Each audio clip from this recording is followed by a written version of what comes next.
Welcome to the Reality Revolution. I'm your host, Brian Scott, and I'm excited to return to Florence Scovel Shinn. You know, there's so many great YouTube channels that have discussed Florence Scovel Shinn. I didn't really want to repeat all the great material that's available. There is so many channels that have read so many of her books. So when I came back to Florence, I wanted to find something unique that we could talk about, to teach some of what she was teaching, to summarize some of it so that we can apply what she was teaching in a modern sense. I love Nevolution. They have some great collections of affirmations from Florence, and that's usually my go-to channel for Florence Scovel Shinn. But there is so much to her work, but at the same time, she wrote only a few books, and there's very little for us to go upon.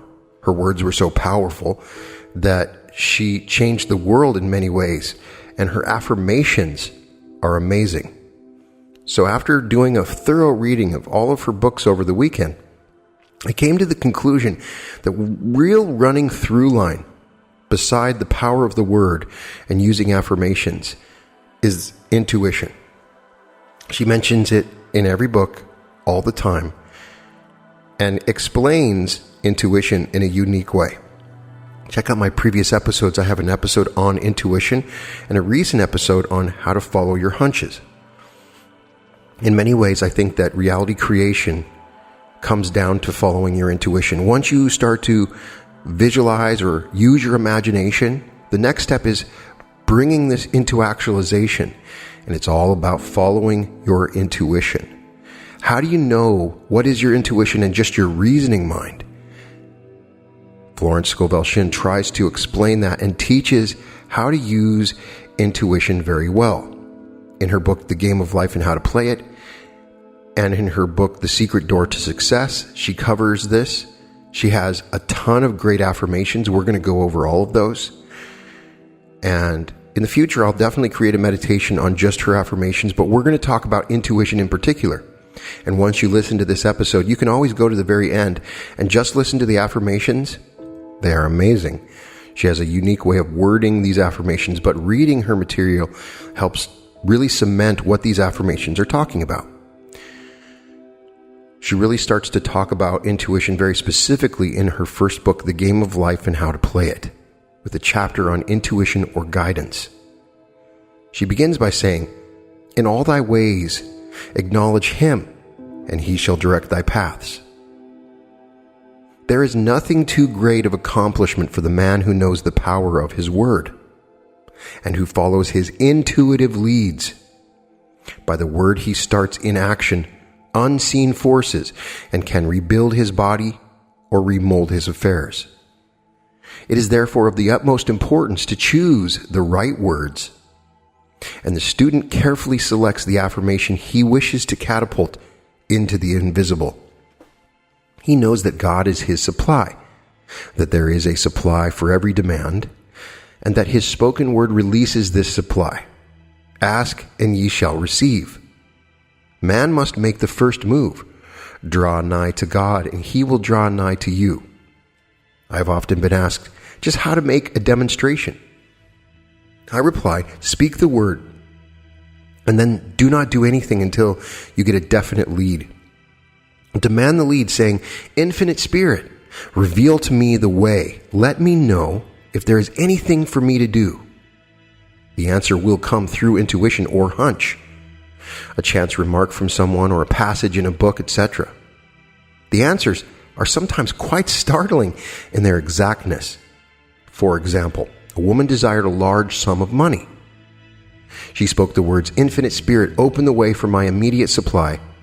Let all that is mine by divine right now reach me in great avalanches of abundance." Then she added, "Give me a definite lead. Let me know if there is anything for me to do." The thought came quickly. Give a certain friend who had helped her spiritually $100. She told her friend, who said, "Wait and get another lead before giving it." So she waited, and that day met a woman who said to her, "I gave someone $1 today. It was just as much for me as it would be for you to give someone 100. This was indeed an unmistakable lead. So she knew she was right in giving the $100. It was a gift which proved a great investment, for shortly after that, a large sum of money came to her in a remarkable way. Giving opens the way for receiving. In order to create activity in finances, one should give. Tithing, or giving 1/10 of one's income, is an old Jewish custom and is sure to bring increase. Many of the richest men in this country have been tithers, and I have never known it to fail as an investment. The 10th part goes forth and returns blessed and multiplied. But the gift or tithe must be given with love and cheerfulness, for God loveth a cheerful giver. Bills should be paid cheerfully. All money should be sent forth fearlessly and with a blessing. This attitude of mind makes man master of money. It is his to obey, and his spoken word then opens vast reservoirs of wealth. Man himself limits his supply by his limited vision. Sometimes the student has a great realization of wealth, but is afraid to act. The vision and action must go hand in hand, as in the case of the man who bought the fur-lined overcoat. A woman came to me asking me to speak the word for a position, so I demanded Infinite Spirit open the way for this woman's right position. Never ask for just a position. Ask for the right position, the place already planned in divine mind, as it is the only one that will give satisfaction.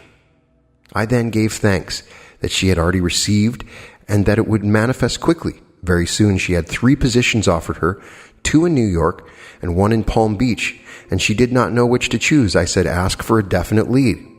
The time was almost up and was still undecided when one day she telephoned. When I woke up this morning, I could smell Palm Beach. She had been there before and knew its balmy fragrance. I replied, well, if you can smell Palm Beach from here, it is certainly your lead. She accepted the position, and it proved a great success. Often one's lead comes at an unexpected time. One day I was walking down the street when I suddenly felt a strong urge to go to a certain bakery a block or 2 away. The reasoning mind resisted, arguing, there is nothing there that you want.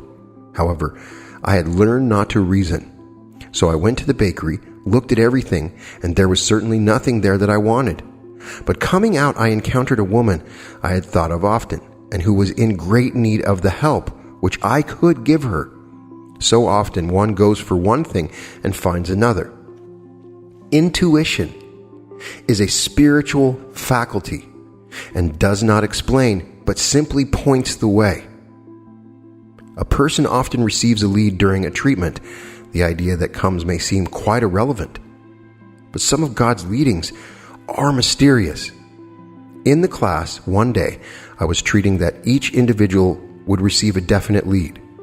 A woman came to me afterwards and said, while you were treating, I got the hunch to take my furniture out of storage and get an apartment. The woman had come to be treated for health. I told her I knew in getting a home of her own, her health would improve. And I added, I believe your trouble, which is a congestion, has come from having things stored away.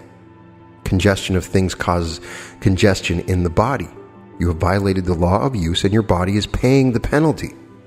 So I gave thanks that divine order was established in her mind, body, and affairs. People little dream of how their affairs react on the body. There is a mental correspondence for every disease. A person might receive instantaneous healing through the realization of his body being a perfect idea in divine mind, and therefore whole and perfect. But if he continues his destructive thinking, hoarding, hating, fearing, condemning, their disease will return. Jesus Christ knew that all sickness came from sin, but admonished the leper after the healing to go and sin no more, lest a worse thing come upon him. So man's soul or subconscious mind must be washed whiter than snow for permanent healing, and the metaphysician is always delving deep for the correspondence. Jesus Christ said, condemn not, lest ye also be condemned. Judge not, lest ye be judged. Many people have attracted disease and unhappiness through condemnation of others. What man condemns in others, he attracts to himself. For example, a friend came to me in anger and distress because her husband had deserted her for another woman. She condemned the other woman and said continually she knew he was a married man and had no right to accept his attention. I replied, "Stop condemning the woman, bless her, and be through with the situation. Otherwise, you are attracting the same thing to yourself." She was deaf to my words, and a year or two later became deeply interested in a married man herself. Man picks up a live wire whenever he criticizes or condemns, and may expect a shock. Indecision is a stumbling block in many a pathway. In order to overcome it, make the statement repeatedly, "I am always under direct inspiration. I make right decisions quickly." These words impress the subconscious, and soon one finds himself awake and alert, making his right moves without hesitation. I have found it destructive to look at the psychic plane for guidance, as it is the plane of many minds and not the one mind. As man opens his mind to subjectivity, he becomes a target for destructive forces. The psychic plane is the result of man's mortal thought and is on the plane of opposites. You may receive either good or bad messages. The science of numbers and the reading of horoscopes keep man down on the mental or mortal plane, for they deal only with the karmic path. I know of a man who should have been dead years ago, according to his horoscope, but he is alive and a leader of one of the biggest movements in this country for the uplift of humanity. It takes a strong mind to neutralize a prophecy of evil. The student should declare, "Every false prophecy shall come to naught. Every plan my Father in heaven has not planned shall be dissolved and dissipated. The divine idea now comes to pass." However, if any good message has ever been given, one of coming happiness or wealth, harbor and expect it, and it will manifest sooner or later through the law of expectancy. Man's will should be used to back the universal will. I will that the will of God be done. It is God's will to give every man every righteous desire of his heart, and man's will should be used to hold the perfect vision without wavering. The prodigal son said, "I will arise and go to my father." It is indeed often an effort of the will to leave the husks and swine of mortal thinking. It is so much easier for the average person to have fear than faith. So faith is an effort of the will. As man becomes spiritually awakened, he recognizes that any external inharmony is the correspondence of mental inharmony. If he stumbles or falls, he may know he is stumbling or falling in consciousness. One day, a student was walking along the street condemning someone in her thoughts. She was saying mentally, "That woman is the most disagreeable woman on earth," when suddenly 3 Boy Scouts rushed around the corner and almost knocked her over. She did not condemn the Boy Scouts, but immediately called on the law of forgiveness and saluted the divinity in the woman. Wisdom's way are ways of pleasantness, and all her paths are peace. When one is made his demands upon the universal, he must be ready for surprises. Everything may seem to be going wrong, when in reality, it is going right. For example, a woman was told there was no loss in divine mind. Therefore, she could not lose anything which belonged to her. Anything lost would be returned, or she would receive its equivalent. Several years previously, she had lost $2,000. She had loaned the money to a relative during her lifetime, but the relative had died, leaving no mention of it in her will. The woman was resentful and angry, and she had no written statement of the transaction. She never received the money, so she determined to deny the loss and collect the $2,000 from the Bank of the Universal. She had to begin by forgiving the woman, as resentment and unforgiveness closed the doors of this wonderful bank. She made this statement, "I deny loss. There is no loss in divine mind. Therefore, I cannot lose the $2,000 which belong to me by divine right. As one door shuts, another door opens." She was living in an apartment house which was for sale, and in the lease was a clause stating that if the house was sold, the tenants would be required to move out within 90 days. Suddenly, the landlord broke the lease and raised the rent. Again, injustice was on her pathway, but this time she was undisturbed. She blessed the landlord and said, "As the rent has been raised, it means that I'll be that much richer, for God is my supply." New leases were made out for the advanced rent, but by some divine mistake, the 90 days clause had been forgotten. Soon after, the landlord had an opportunity to sell the house. On account of the mistake in the new lease, the tenants held possession for another year. The agent offered each tenant $200 if he would vacate. Several families moved. 3 remained, including the woman. A month or 2 passed, and the agent again appeared. This time he said to the woman, "Will you break your lease for the sum of $1,500? It flashed upon her, "Here comes the $2,000. She remembered having said to friends in the house, "We will act together if anything more is said about leaving." So her lead was to consult her friends. These friends said, "Well, if they had offered you $1,500, they will certainly give $2,000. So she received a check for $2,000 for giving up the apartment. It was certainly a remarkable working of the law, and the apparent injustice was merely opening the way for her demonstration. It proved there is no loss, and when man takes his spiritual stand, he collects all that is his from this great reservoir of good. I will restore to you the years the locusts have eaten. The locusts are the doubts, fears, resentments, and regrets of mortal thinking. These adverse thoughts alone rob man, for no man gives to himself but himself, and no man takes away from himself but himself. Man is here to prove God and to bear witness to the truth, and he can only prove God by bringing plenty out of lack and justice out of injustice. "Prove me now herewith," said the Lord of hosts, "if I will not open you the windows of heaven and pour out a blessing, there shall not be room enough to receive it." In another wonderful book, The Secret Door to Success, there's a chapter called The Fork in the Road, which also deals with intuition as well. Florence Scovel Shinn begins by saying, "Choose you this day whom ye will serve." Joshua 24:15. Every day, there is a necessity of choice, a fork in the road. Shall I do this, or shall I do that? Shall I go, or shall I stay? Many people do not know what to do. They rush about letting other people make decisions for them, then regret having taken their advice. There are others who carefully reason things out. They weigh and measure the situation like dealing in groceries, and are surprised when they fail to attain their goal. There are still other people who follow the magic path of intuition and find themselves in their promised land in the twinkling of an eye. Florence continually refers to intuition as the magical path. Intuition, she says, is a spiritual faculty high above the reasoning mind, but on that path is all that you desire or require. In my book, The Game of Life and How to Play It, I give many examples of success attained through using this marvelous faculty.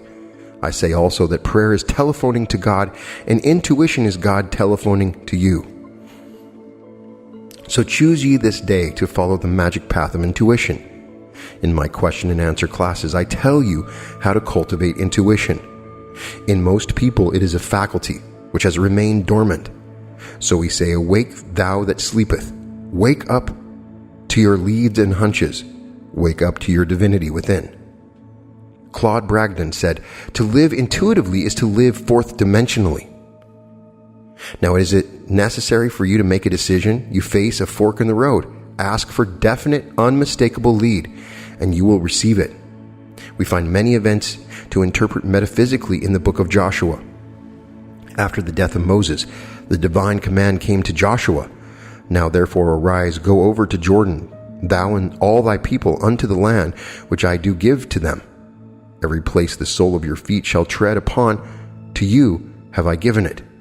The feet are the symbol of understanding, so it means metaphysically all that we understand stands under us in consciousness, and what is rooted there can never be taken from us.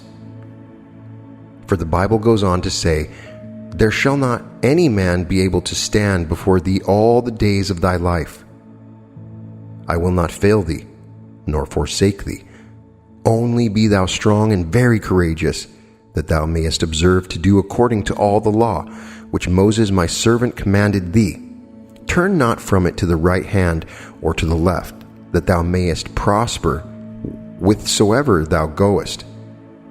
So we find we have success through being strong and very courageous in following spiritual law. We are back again to the fork in the road, the necessity of choice. Choose you this day whom ye will serve, the intellect or divine guidance. A well-known man who has become a great power in the financial world said to a friend, I always follow intuition, and I am luck incarnate.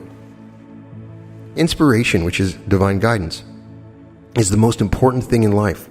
People come to truth meetings for inspiration. I find the right word will start divine activity operating in their affairs. A woman came to me with the complication of affairs. I said to her, "Let God juggle the situation." It clicked. She took the affirmation. I now let God juggle the situation. Almost immediately she rented a house which had been vacant for a long time. Let God juggle every situation, for when you try to juggle the situation, you drop all the balls. In my question and answer classes, I would be asked, how do you let God juggle a situation? And what do you mean when you say I should not juggle it? You juggle with the intellect. The intellect would say, times are hard, no activity in real estate, don't expect anything until the fall of 1958. With spiritual law, there is only the now. Before you call, you are answered, for time and space are but a dream, and your blessing is that waiting for you to release it by faith and the word. Choose you this day whom ye will serve, fear or faith. In every act prompted by fear lies the germ of its own defeat. It makes much strength and courage to trust a God. We often trust him in little things, but when it comes to a big situation, we feel we had better attend to it ourselves. Then comes defeat and failure. The following extract from a letter which I received from a woman in the West shows how conditions can change in the twinkling of an eye. I've had the pleasure of reading your wonderful book, The Game of Life, and how to play it. I have 4 boys, 10, 13, 15, and 17, and thought how wonderful for them to grasp it in their early life and be able to get things which are theirs by divine right. The lady who let me read her copy gave me other things to read, but it seemed when I picked this book up, it was magnetic, and I could not let go of it. After reading it, I realized I was trying to live divinely, but did not understand the law, or I would have been much further advanced. At first, I thought it was quite hard to find a place in the business world after so many years of being a mother. But I got this statement: God makes a way where there is no way. And he did that very thing for me.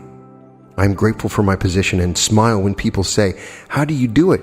Manage 4 growing boys, a home after all the times you've been hospitalized with such major operations, and none of your relatives near you. I have the statement in my book, God makes a way where there is no way.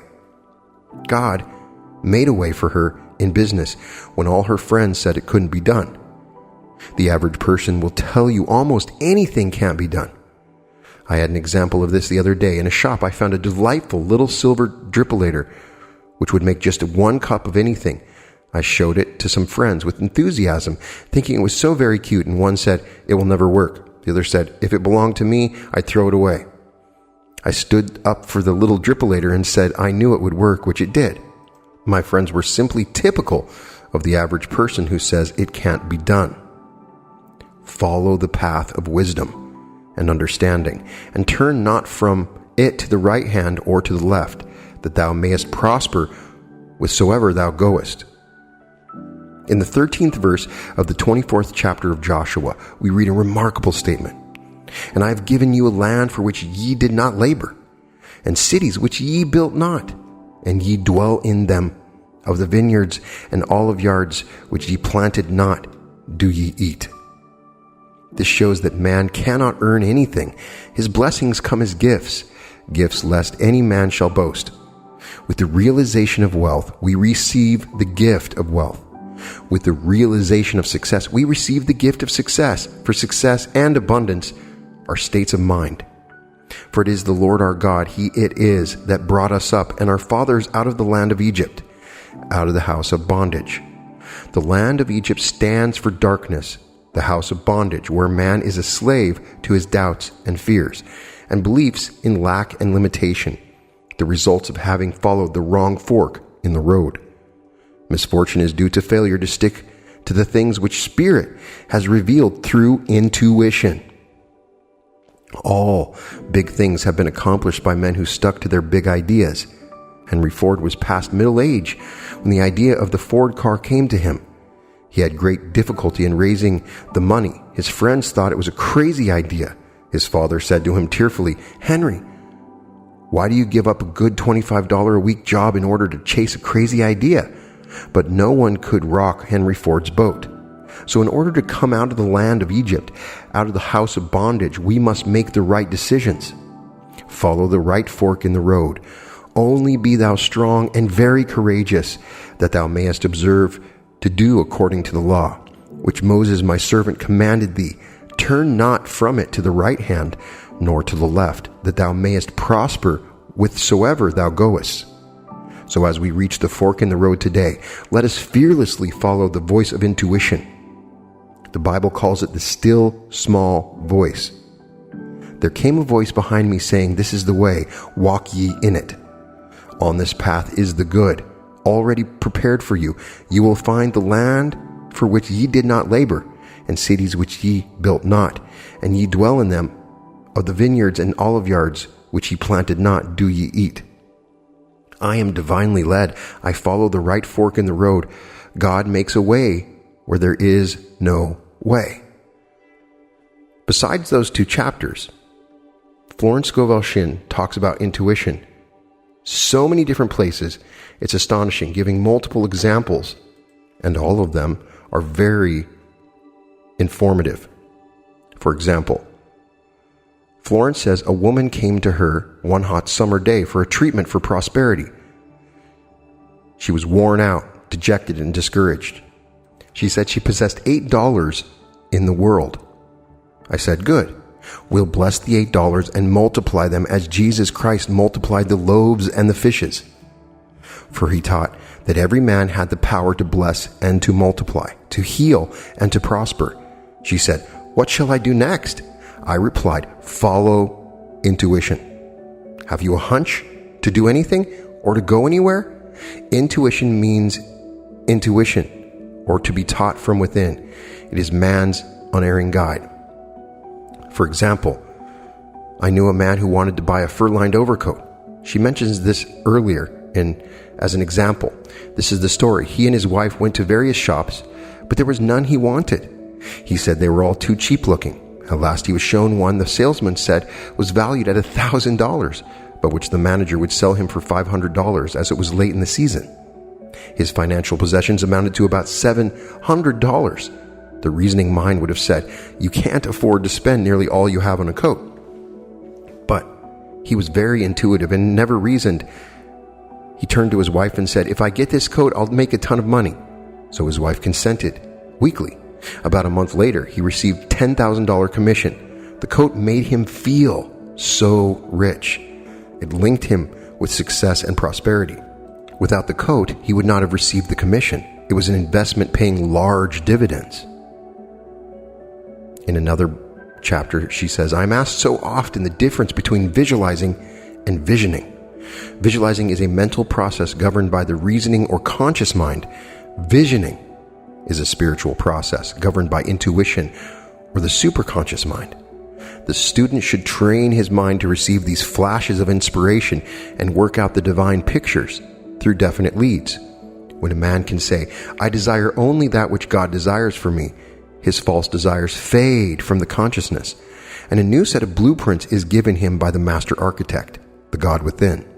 God's plan for each man transcends the limitation of the reasoning mind and is always the square of life, containing health, wealth, love, and perfect self-expression. Many a man is building for himself in imagination a bungalow when he should be building a palace. If a student tries to force a demonstration through the reasoning mind, he brings it to a standstill. I will hasten it, said the Lord. He should act only through intuition or definite leads. Rest in the Lord and wait patiently. Trust also in him, and he will bring it to pass. I have seen the law work in the most astonishing manner. For example, a student stated that it was necessary for her to have $100 by the following day. It was a debt of vital importance which had to be met. I spoke the word, declaring spirit was never too late, and that the supply was at hand. That evening she phoned me of a miracle. She said the thought came to her to go to her safety deposit box at the bank to examine some papers. She looked over the papers, and at the bottom of the box was a new $100 bill. She was astounded, and she knew She had never put it there, for she had gone through the papers many times. It may have been a materialization, as Jesus Christ materialized the loaves and fishes. Man will reach the stage where his word is made flesh or materialized instantly.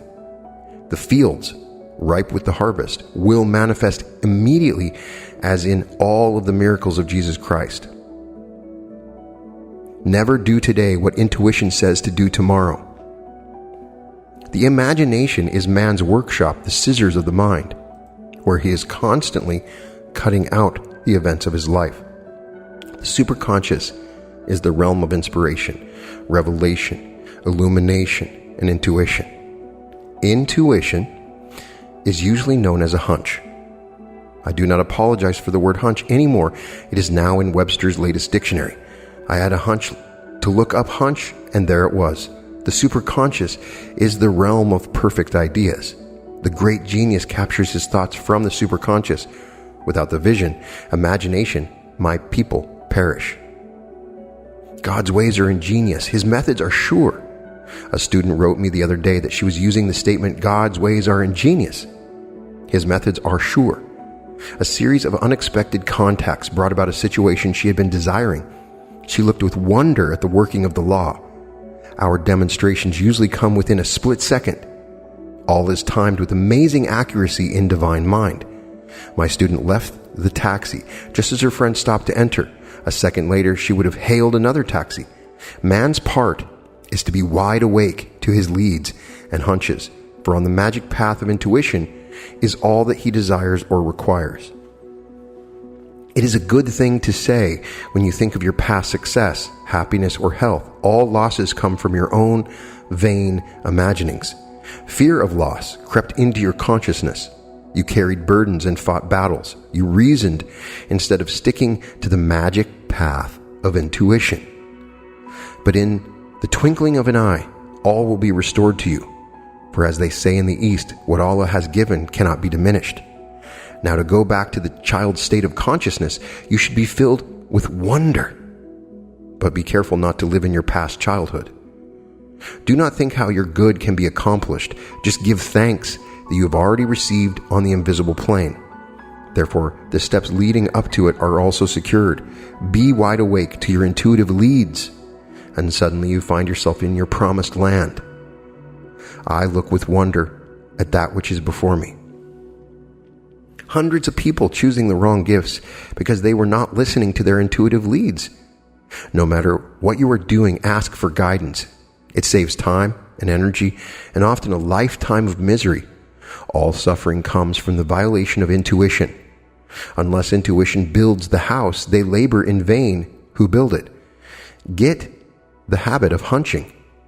Then you will always be on the magic path, and it shall come to pass that before they call, I will answer, and while they are yet speaking, I will hear. You may think that all your happiness depends upon obtaining one particular thing in life. Later on, you praise the Lord that you didn't get it. Sometimes you're tempted to follow the reasoning mind and argue with your intuitive leads. Suddenly, the hand of destiny pushes you into your right place. Under grace, you find yourself back on the magic path again. You are now wide awake to your good. You have the ears that hear your intuitive leads, and the eyes which see the open road of fulfillment. The genius within me is released. I now fulfill my destiny. The intuitive person is never undecided. He is given his leads and hunches and goes boldly ahead, knowing he is on the magic path. In truth, we always ask for definite leads, just what to do. You will always receive one if you ask for it. Sometimes it comes as intuition, sometimes from the external. One of my students named Ada was walking down the street, undecided whether to go to a certain place or not. She asked for a lead. Two women were walking in front of her. One turned to the other and said, "Why don't you go, Ada?" The woman's name just happened to be Ada. My friend took it as a definite lead and went on to her destination, and the outcome was very successful. We really lead magical lives, guided and provided for at every step. If we have ears to hear and eyes that see, of course we have left the plane of the intellect and are drawing from the superconscious, the God within, which says, "This is the way. walk ye in it. In another great chapter, Florence Scovel Shinn discusses Snow White and the Seven Dwarfs and the symbology of it. And interestingly, she says, whenever you see birds and animals, even in dreams or stories, they symbolize our intuitive leads or hunches, which are always ready to get out of the woods. In another chapter, she says, trust in me, commit your ways unto me. Committing your ways unto the Lord seems very difficult to most people. It means, of course, to follow intuition, for intuition is the magic path, the beeline to your demonstration. Intuition is a spiritual faculty above the intellect. It is the still small voice, commonly called a hunch, which says, this is the way, walk ye in it. I refer to intuition very often, for it is the most important part of spiritual development. It is divine guidance. It is the God within. It is the eye which watches over Israel and never slumbers or sleeps. With it, nothing is unimportant. Acknowledge me in all your ways, and I will make plain your path. Remember, despise not the day of small things, of seemingly unimportant events. It is very difficult for a person who has followed the reasoning mind to suddenly follow intuition, especially people who have what they call regular habits. They are accustomed to doing the same thing every day at the same time, meals like clockwork. They get up at a certain time and go to bed at a certain time. Any deviation upsets them. We have the power of choice. We may follow the magic path of intuition, or the long and hard road of experience, by following the reasoning mind. By following the superconscious, we attain the heights. In the intuition, Scovel Shinn says, are the pictures of eternal youth and eternal life, where death itself is overcome. We have the power to impress the subconscious mind with the picture of eternal youth and eternal life. The subconscious, being simply power without direction, carries out the idea, and we have our bodies transmuted into the body which can never die. We see this idea partly expressed in the moving picture, The Lost Horizon. Shangri-La was a symbolic picture of the world of the wondrous, where all conditions are perfect. Delight thyself also in the Lord, and he shall give thee desires of thine heart. Delight thyself in the law, and it will give to thee desires of thine heart. Delighting yourself in the law means to enjoy making a demonstration. To enjoy trusting God means to be happy in following your intuitive leads. Most people say, oh dear, I've got to demonstrate money again. Oh dear, my hunches make me so nervous. I haven't the nerve to follow them. People enjoy playing golf and tennis. Why can't we enjoy playing the game of life? It is because we are playing with unseen forces. With golf or tennis, they have balls they can see and a goal which is visible to the naked eye. But how much more important is this game of life? The goal is the divine plan of your life, where all conditions are permanently perfect. In all thy ways, acknowledge him, and he will make plain thy paths. Every moment we can link with intuition will give us a definite lead as a signpost. So many people are leading such complicated lives because they are trying to think things out instead of intuiting the way out. I know a woman who says she has a thorough knowledge of truth and its application, but the minute she has a problem, she reasons and weighs and measures the situation. It is never solved. Intuition flies out of the window when reason comes to the door. Intuition is a spiritual faculty, the superconscious, and never explains itself. There came a voice before me saying, this is the way, walk ye in it. Someone asked me if the reasoning mind was ever any good. The reasoning mind must be redeemed. Trust in spiritual law and it will be given you. Your part is to be a good receiver. Prepare for your blessing, rejoice, and give thanks, and it will come to pass. I have weapons ye know not of. I have ways which will astound you. Follow the magic path of intuition. You escape all complications and friction and make a beeline to your demonstration. Remember, we are told not to despise the day of small things. It is a great mistake to make anything unimportant. I was going to shop to buy 2 articles. In my vicinity are 2 shops, an expensive one and one where all things are a little cheaper, but the articles are exactly the same. The reasoning mind said go to the cheaper place, but the intuition said go to the expensive place. Of course, I followed the magic path. I told the clerk what I wanted. He said, the 2 articles are today sold for the price of 1 because they are advertising one of the products. So intuition led me to the right place and price. The difference in price was only about 50 cents, but intuition always looks after our interests. If I had been trying to get something cheap, I would have gone to the other shop and paid twice as much. Learn from the little things, and you'll be ready to handle the big things. If you doubt or fear, if you lose your contact with this supreme force, so if you are filled with doubts and fears, it is necessary to do something to show your faith. Faith without works or action is dead. Active faith impresses the subconscious with expectance, and you keep your contacts with universal intelligence. Just as Wall Street watches the market, we must watch our faith market. Often, the faith market is down. Sometimes it goes down and down until a crash comes, some unhappy situation which we could have prevented. We realize we followed reason instead of intuition. A woman told me how she had several definite leads not to follow a certain course. In spite of this, she followed the reasoning mind, and great unhappiness developed from it. Intuition is our unerring guide.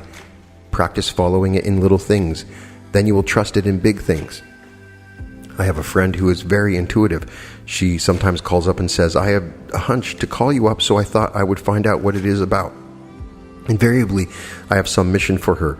We are indeed living magic lives, guided, protected, and provided for. All fear would be banished forever with the realization of this amazing system the universal has provided for man. He would be unmoved by adverse appearances, knowing, as the early Hebrews knew, that Jehovah goes before and every battle is won. If you believe in yourself, others will believe in you. As you believe in yourself and the God power within, fear and anxiety drop away. You establish the vibration of assurance. This is true of an intuitive person. Every move is made under divine guidance, and he never violates a hunch. Therefore, he is always in his right place at the right time. However, it often takes great courage to follow intuition. It takes a Viking who is unafraid to sail in unknown seas. Claude Bragdon says to live intuitively is to live fourth dimensionally. The magic path leads you out of the land of Egypt, out of the house of bondage. It is invaluable in business. Never submit a hunch to someone on the reasoning plane. Those who have ears to hear, let them hear their intuitive leads and give instant obedience. Whatsoever thou wilt ask of God, God will give it to thee. This is true of each one. But if we have not received all the blessings of life, we have neglected to ask or have not asked aright. Clear vision is like a man with a compass. He knows where he is going. Let intuition be your compass, and it will always get you out of the woods. Even a man without a compass, led by intuition, would find his way out of the jungle or be able to steer a ship at sea. Intuition will tell you to walk over the rope. It is amazing how people have overlooked their most important faculty, intuition. Always on man's pathway is his message or lead. Often our leads seem trivial and silly. A person purely on the intellectual plane would dismiss them at once. But the truth student always has his spiritual ear to the spiritual ground, knowing he is receiving orders from the infinite. The Bible speaks often of the still small voice. It is a voice, which is not an actual voice, though sometimes actual words are registered on the inner ear. When we ask for guidance and lay aside the reasoning mind, we are tapping the universal supply of all knowledge. Anything necessary for you to know will be revealed to you. Some people are naturally intuitive and are always in contact with universal intelligence. But by taking an affirmation, we make a conscious contact. Prayer is telephoning to God, and intuition is God telephoning to you. Many people have a busy wire when God telephones and they don't get the message. Your wire is busy when you are discouraged or angry or resentful. You've heard the expression, I was so mad I couldn't see straight. We might add, I was so mad I couldn't hear straight. Your negative emotions drown out the voice of intuition. When you are discouraged, angry, or resentful, is the time to make a statement of truth in order to get out of the woods of despair and limitation. For whatsoever calleth on the name of the Lord shall be delivered. There is a way out. Reveal to me the way. We must stop planning, plotting, and scheming and let infinite intelligence solve the problem in its own way. God power is subtle, silent, and irresistible. It levels mountains and fills in valleys and knows no defeat. Our part is to prepare for our blessings and follow our intuitive leads. We now give infinite intelligence right of way. In The Word is Your Wand, there is a section on guidance, which has a compilation of some great affirmations. I've added a few from the other chapters. Always on man's path is his message or his lead. For example, she says, a woman was much troubled over an unhappy situation. She thought to herself, will it ever clear up? Her maid was standing near and commenced to tell her of her experiences. The woman was too worried to be interested, but listened patiently. The maid was saying, I worked in a hotel once. There was a very amusing gardener. He always said such funny things. It had been raining for 3 days, and I said to him, do you think it will ever clear up? And he replied, my God, doesn't it always clear up? The woman was amazed. It was the answer to her thoughts. She said reverently, yes, with my God, it always clears up. Soon after, her problem did clear up in an unexpected way. Affirmations. Infinite Spirit, give me wisdom to make the most of my opportunities. Never let me miss a trick. I am always under direct inspiration. I know just what to do and give instant obedience to my intuitive leads. My angel of destiny goes before me, keeping me in the way. All power is given unto me to be meek and lowly of heart. I'm willing to come last, therefore I come first. I now place my personal will upon the altar.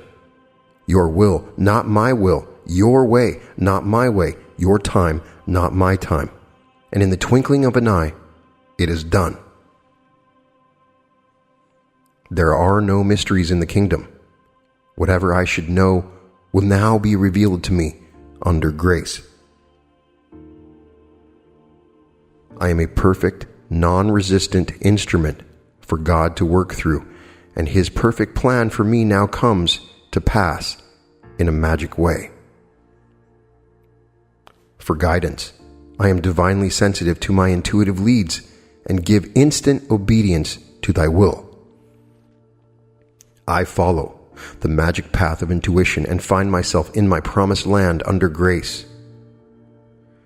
My ears and the ears of spirit, the light of the Christ now stream through my ears, dissolving all hardness and malformation. I hear clearly the voice of intuition and give instant obedience. I hear clearly glad tidings of great joy. That is a compilation of the times that Florence Scovel Shinn discusses intuition. The key components to remember here are that there is a difference between the reasoning intellectual mind and intuition. So oftentimes I'm asked, how do I know it's my intuition? Is this idea that you're coming with reasoned out? Oftentimes the intuition will tell you something crazy. Like she said, need to go to the store. Why? I don't need to buy anything at that store. Just go to the store. Or need to go on a trip. Why would I need to go on a trip? Because you need to go on a trip. You end up meeting somebody on that trip, or you see something or learn something along the way. Oftentimes the intuition doesn't seem plausible or reasonable, doesn't compute intellectually. Another thing that she's pointing out is emotions such as anger, resentment, fear, discouragement, all stop you in your connection to the superconscious mind. If you want to trust that deep intuitive voice, you have to be in a different state of mind, a loving state. Your emotions have to be pure. That's why oftentimes people say that you must relax before you meditate, and the relaxation is a part of controlling those emotions, eliminating those specific feelings and emotions that block you from your intuitive guidance. Making a decision can be tough. It's not 100%. But what I'm saying to do is start actively trying to listen to your intuition. Write these stuff down in a book if you have to. Compare when you make a decision intellectually, and then when you make a decision through your intuition. Compare the results. Start putting this in a book. Start really calculating what's happening. It is amazing what happens. Another really great point here is something I've made repeatedly throughout my podcast.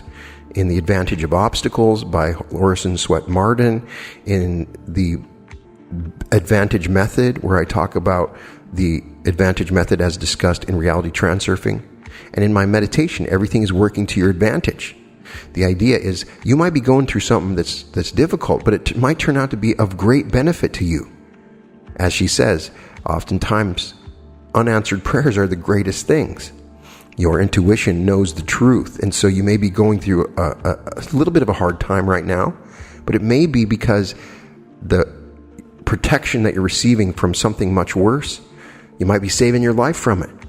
So, as I always use this example, if you have a flat tire, rejoice, because it could mean down the road you were in a fatal car accident and God just gave you that flat tire. Well, intuition works the same way. And if you're following your intuition, it might tell you that there's nothing that you should do right now, even though you absolutely need to be doing something. But by following your intuition, you will come upon the right ideas later on, the right situations, the right examples.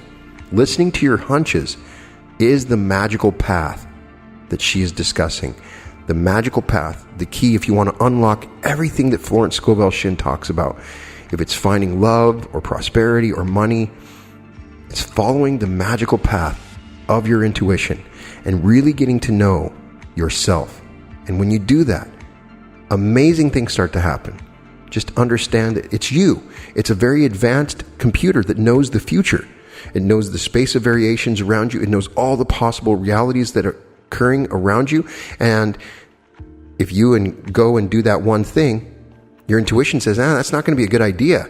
It could make you sick. It could break up a family situation. It could cause major problems. It could injure you. And you have no idea. You're just making that one decision. The more we tune into this intuitive faculty, the more we can see the future, understand it. It is so incredibly complex. Even if we had a computer that knew all of the different possibilities, it would be very hard to find the quantum calculations to do this. But the universal mind holds the power to give you the perfect answer in whatever the situation is. I still have not perfected it. I constantly am falling into my reasoning mind. I've been stuck with it my whole life. But when I let go, that is when I see the power of my intuition. What I personally found is the intuitive faculty comes immediately. So when I ask a question, it's that immediate response. It's flashes that come into my mind.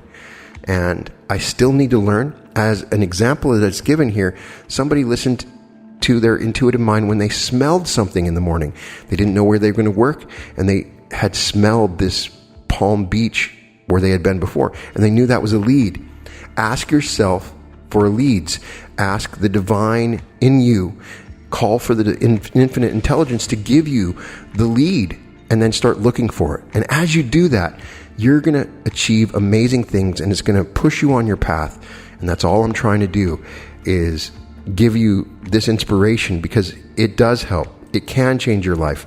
And that's really what Florence Scovel Shinn was really trying to teach with all of her books and all of her affirmations, was the magic path of intuition.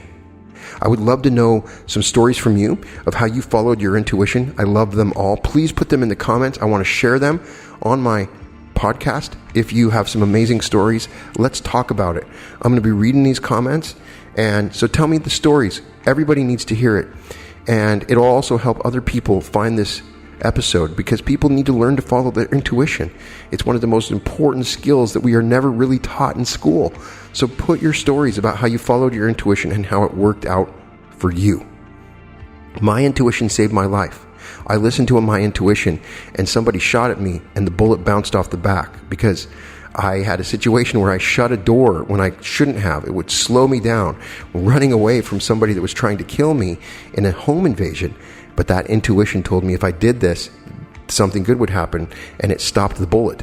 So once that happened, I realized I have to learn this unique ability and fine-tune it. And I'm still not perfect at it, but as we share these stories, as we get together, as we get to know in a group mindset how these intuitions work, we can get better at it, and the whole world can change. Imagine the whole world following its intuition, tuned into the universal mind. It's a wonderful, powerful, amazing idea, and I want to see it. Help me to achieve that worldwide, where the whole world lets go of their reasoning mind just for a little bit and just trusts their instincts, trusts their hunches, and gets to know what their hunches really are.